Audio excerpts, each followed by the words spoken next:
In the last 6.5 years, we've experienced the Iraq-Afghanistan wars, and the vets coming back are changing.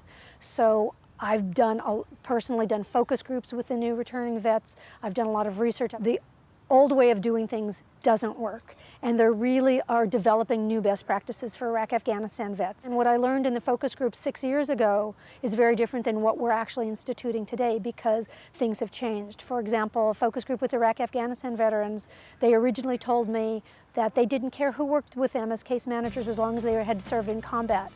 That was the unifying factor. But I have found that working with case managers who are more of their generation, younger people like John, who really get it. John is not a combat vet, John is not a vet, but he is more of the age appropriate to them, and he can relate to them. So what they said they needed and what they're responding to tend to be different things. Rachel hired me for the position, and her first words to me were, if I had seen your resume and not known you, I would have thrown it away.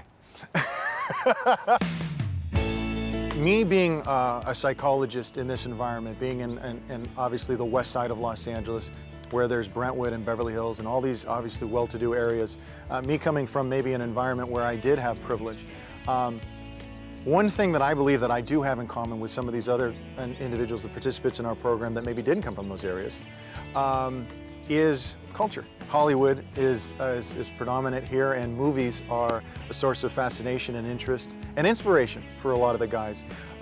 In my office, I have 2 movie posters up. I have Full Metal Jacket, which is a Vietnam movie, and then I have Black Hawk Down, which relates to Somalia. And interestingly enough, we've had a lot of veterans, combat veterans from Somalia.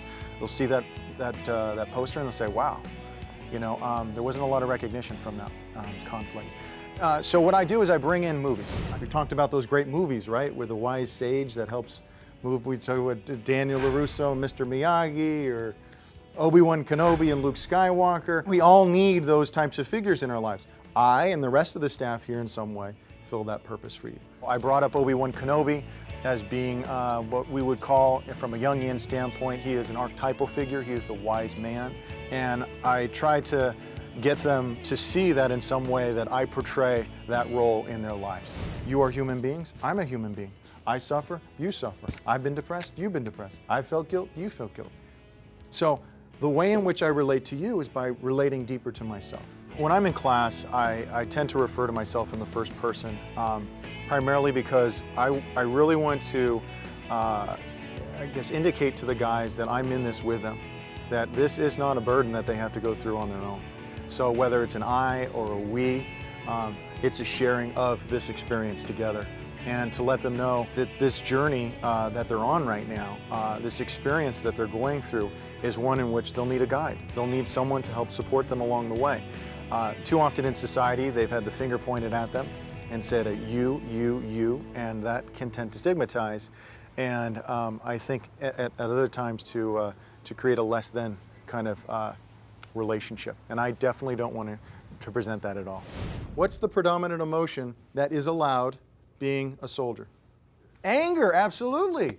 You talk about anger and they say, okay, you can express anger all you want, right? I take a professorial approach primarily because I myself really give a lot of credence to learning. Things have been forced upon the guys a lot in their lives, imposed upon them. I really try to take on an approach where I can bring it down to the level, some of the information that I'm working with, that I'm presenting. I'm glad you mentioned that face look, because I've seen it on him, and now I get a little bit more clarity what to look for when he has that blank stare look on him. Absolutely, and you know, I mean, Forrest and I have talked about kind of dealing with his personality. Actually, about 7 years ago, and we had these new clinicians and new employees who come working for New Directions out of school. You know, good education, working with the population.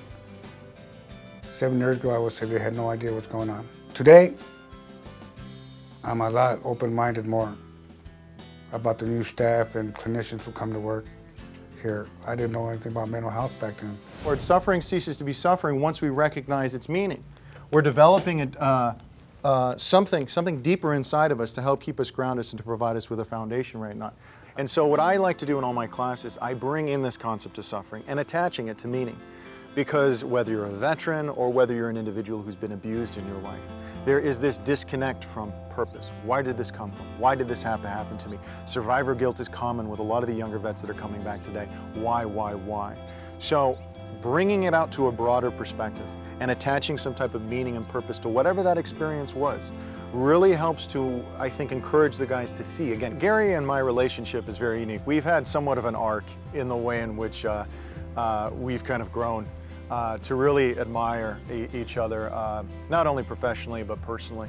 You know, me coming out of the clinical perspective, and then Gary working from the recovery standpoint, there can be disagreements. It was hard at first to get here and to know that I wanted to make changes. I'm not a vet, I'm not in recovery, I never lived on the streets.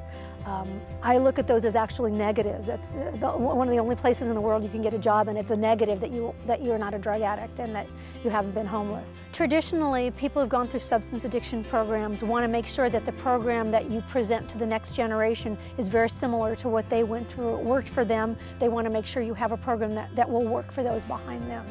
So changing a program and adding a new dimension sometimes can be pretty scary for people. We added the dimension of really integrated mental health treatment. And that was something that's been a struggle to train staff on how to integrate, to train the community on what we're doing, and to really not just say we're offering mental health and we're offering substance treatment, but to bring them together in an integrated fashion. The clinicians actually helped me open up and to see another side of the veteran. And it's not just substance abuse. It's a very comprehensive approach, and you know, working together with all members of the staff, keeping in communication, making sure that we're following up on issues that sometimes tend to maybe kind of linger. And that's really kind of what I feel that is one of the most important parts of my job, is making sure that I'm paying attention to those things, because that's what resonates in the mind of the clients that we have here. All right, fantastic. Thank you. So we celebrate birthdays here in New Directions for clean time, sobriety time. We got 2 birthday occasions today. Okay. We got Cheryl L. for 4 years.